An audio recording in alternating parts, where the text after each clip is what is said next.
So right now it's the newspaper review segment, and as usual, we'll start with the Daily Trust newspaper. Now let's take a look at the front pages. Now, the front page, a major story that says prices drop in Kano. That's the food prices, and in Kano, Taraba, Kwara, and Niger State. The governments go after hoarders. I mean, we saw that happening in Kano. Feed companies suspend mop up. Hunger protest spreads to Ibadan. Below the headmaster, there, we see airfare to rise further as jet A1 hits 1,530 naira. The fuel queues in Abuja, Lagos, federal government NATO meeting deadlocked.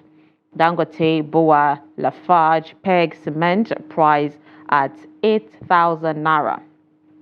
Now below there, we see the pictures, pictorial of protest that happened.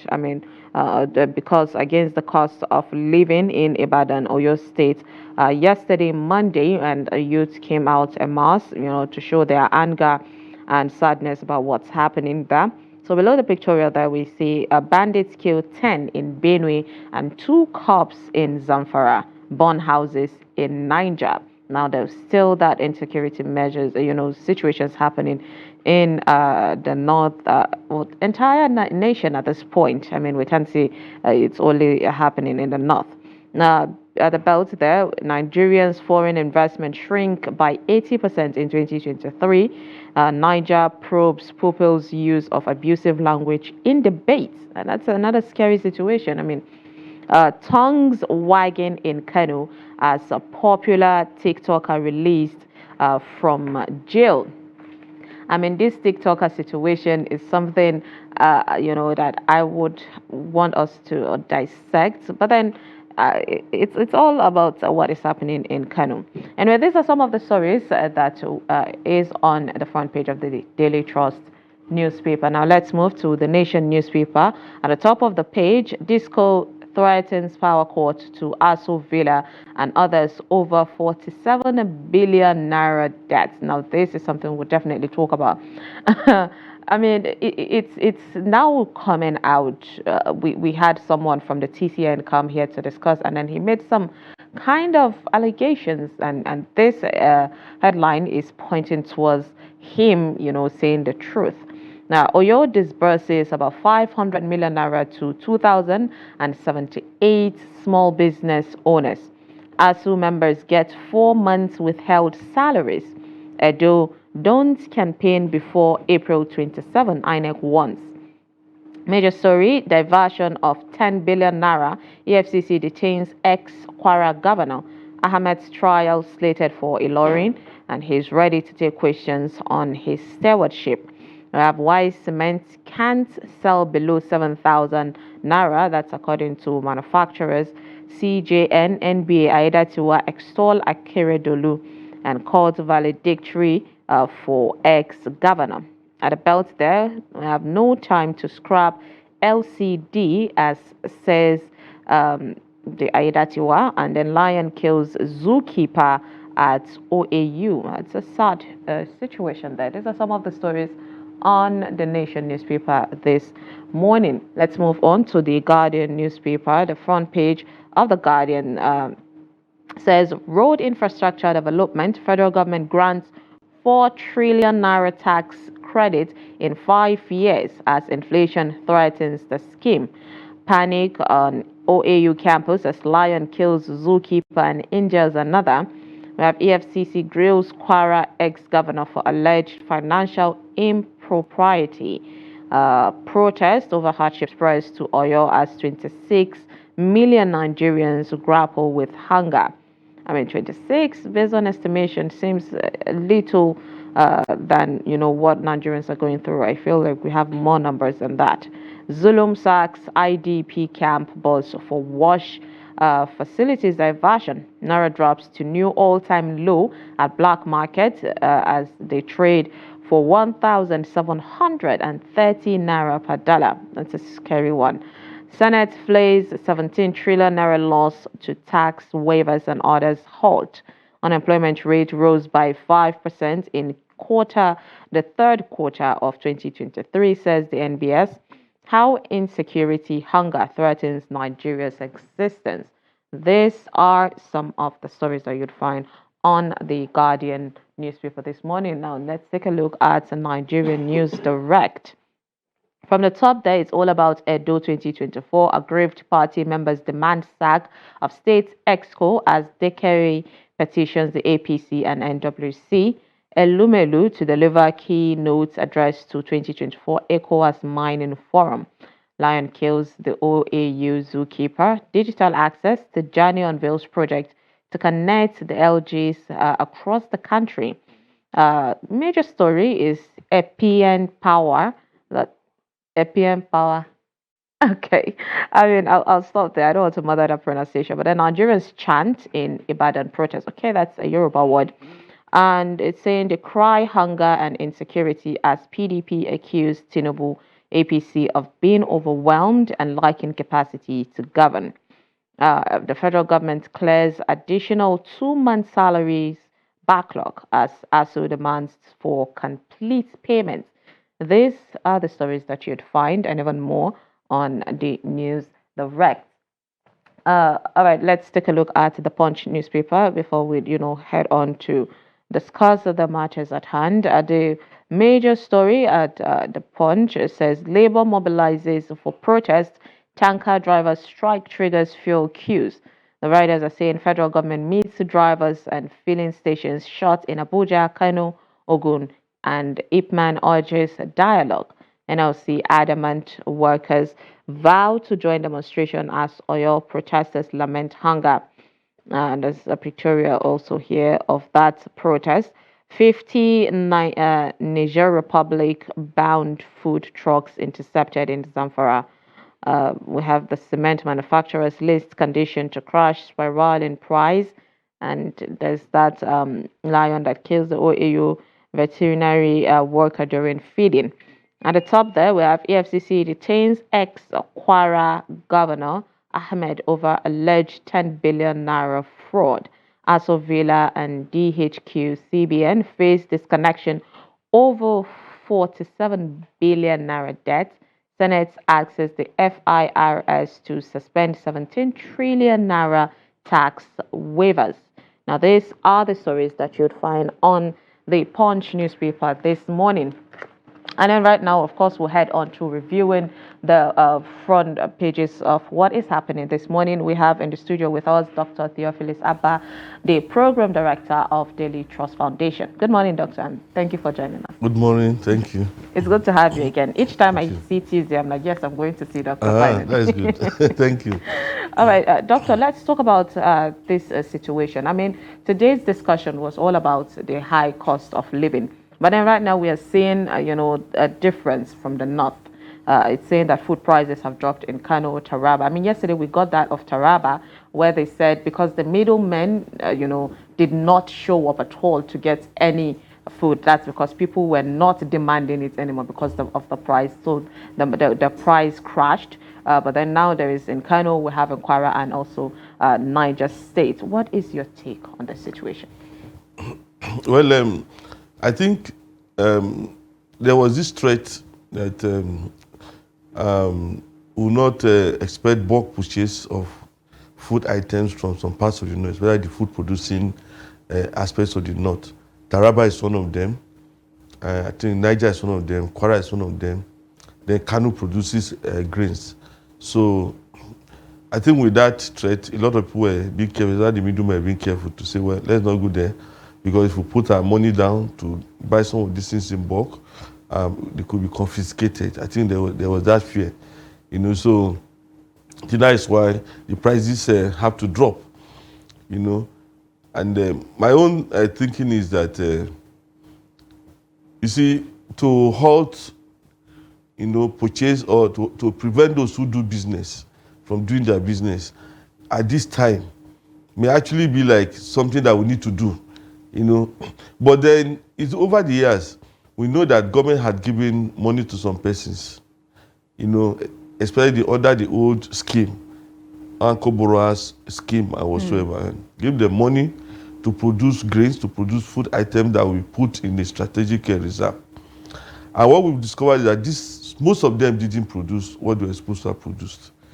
And when the government asks them to, bring some of these things that they ought to have, brought to the strategic reserve, they will go to the open market and begin to mop up what we had in the open market. And that is the consequence that we're facing today. Because when Tinubu said there was going to be 42,000 metric tons of food to be released, we expected that, look, that is where the food will come out from and force the prices down. But we are not seeing food from the strategic reserve because I don't think, we have much there. Now we are dealing with, the businessmen. Let me put that. Those who say, okay, I buy in bulk from one part of the country to another part of the country to sell. It's not illegitimate. For you to say, look, my business is, selling of food items. I buy from where you have surplus. Take to where there's not, where there's lack and make some money. I don't think it's the wrong thing to do. But if that is what has happened, because like you said, middlemen were not, did not go to buy. It means that what is happening in the state of mention is just a temporary measure. Because after 1 or 2 weeks, these buyers may be forced to go back to those things and buy some food items. And even these people who have these food items, who have produced this, maybe rice, beans, and some of these grains that we need, they may say, well, we don't have money to buy other things, so we have to sell. So it will get to that point where they will be eager to sell to whoever comes to buy from them. So I'm thinking that, well, it is good news that the prices have dropped, but then I think it's a temporary measure. So do you think if the government, just like we saw Kano, attack the hoarders of this, if it should expand to all parts of the country, do you think that it would be not just temporary, but a long-term measure? Well, you see, I think it's definitely going to be temporary, because if you're attacking hoarders, and it's like you are saying their business is illegitimate, it's a criminal act. I don't think it's a criminal act, because for what I know about trading in food items, you buy these things when the prices are cheap, so that you can make some money when the prices go up. So there's a thin line between hoarding and business, though. Well, it depends on who is defining hoarding. You understand? Indeed. It depends on who is defining hoarding. But I think this is good for now. But we want a sustained drop in the price of food items. And that can only happen if there's a measure of intervention that will say, well, we are producing more somehow. Government is flooding the market with its own food items, if it has. Or maybe government imports, so that you beat down the price of the ones that we have locally. If there's no importation, as the way I look at it, if we are not importing and there's no food in the strategic reserve for us to pull out, to push to the market so that the price can come down, whatever is happening now will be temporary. Because at some point, these farmers who have produced 10 bags of rice, 5 bags of rice, they say, well, I have to sell this in also that I can get money to buy palm oil, to buy, to even fuel my car, because that is why, they sell in bulk. Indeed. All right, Doctor, let's talk about this protest that happened in Oyo State. We saw how Nigerians normally would stay on social media and lament, but then the young stars, the youths in Oyo took, decision to come out and once in Ibadan to do the protest. And NLC already are still threatening, the federal government to do something like that. Do you think with the level of hunger, happening and the high cost of living, that a lot of youths would come out to join the NLC? Well, I think if NLC decides to embark on a protest now, it will receive a lot of supporters, because like the statement on the News Direct, Nigerian News Direct, Ebin Power, that means that we are hungry. You understand? And this is not fiction; it is real. For instance, if you go to Mama Put, maybe in the past you used to pay 200 naira, 300 naira to eat your fill from Mama Put. Now, 500 naira is not enough, 800 naira is not enough, maybe 1,000 is not enough. And they begin to imagine, how do I get 800 naira, to for my lunch? And they look for another 800 naira for my dinner when maybe I don't have a job. Or maybe the people I hang around are also struggling to survive, so they don't have to give to me. Or maybe the woman the mama put who used to buy a bag of rice, and sell for maybe 1 or 2 weeks, can no longer afford a bag of rice.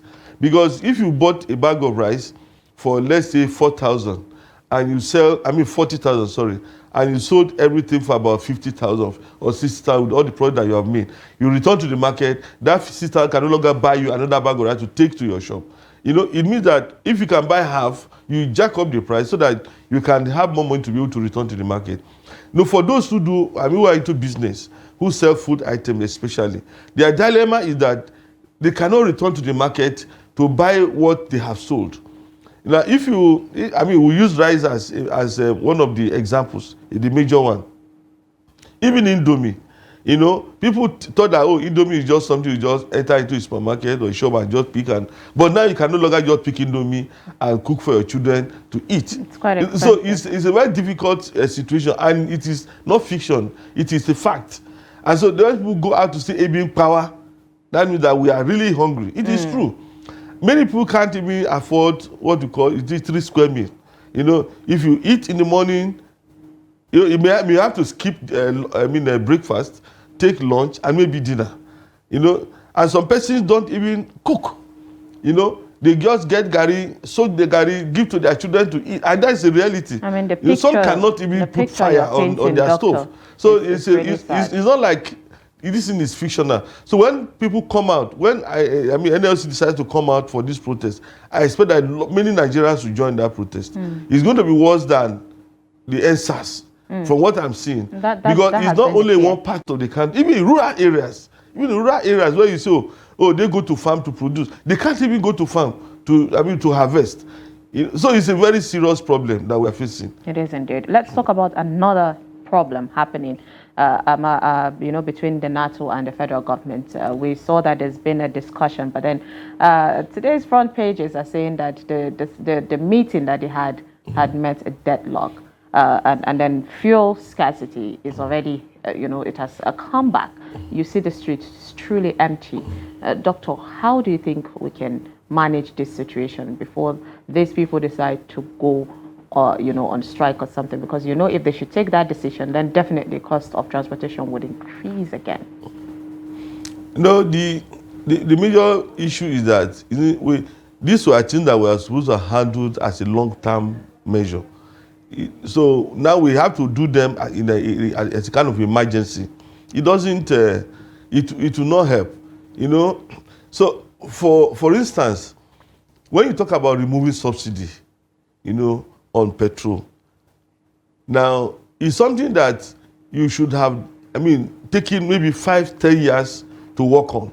It's okay, in the next 10 years to remove subsidy. So what do? Okay, we don't need to import petroleum products. The reason why petrol is expensive because it is imported. That's why it is expensive. Look, let's stop importing petroleum products. The reason why dollar is scarce is because the dollar that the government has, it must give to importers of petroleum products to keep vehicles moving, to keep factories alive, the factories that use petroleum products. So because we are using whatever you have now to import, you don't have you don't have much left for other things. But this is a problem created by lack of long-term planning. If you now say, okay, in 2024, we are going to remove subsidy on petroleum products, or 2023. Now, right from 2013, perhaps, supposed to have been putting in place measures. You need refineries that will produce local, petrol for us local, so that we'll stop importing petroleum products. You need to provide transportation. Either an effective road transport system, where you have luxury buses that can mop people from the parks, in their large numbers at what a rock bottom. What happened to that, Doctor?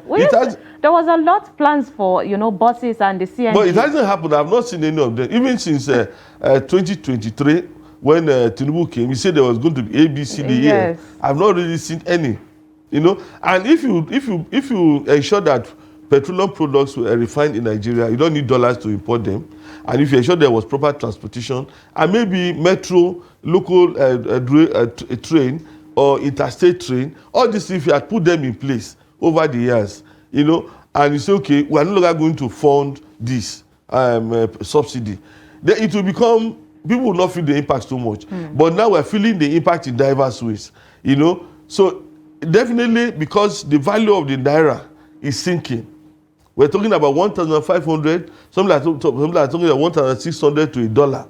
Now, there's no way anyone can import petroleum products, at the rate of 1,600 naira to $1 and sell it to you at the price we've been selling when it was 700 naira to $1. That is the basic reality.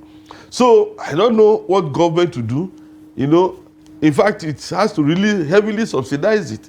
Because if it doesn't subsidize it, then it will not be possible for... so now it's like we're going back to where we came from. Because the worst thing that has happened, sincerely, is not the removal of subsidy.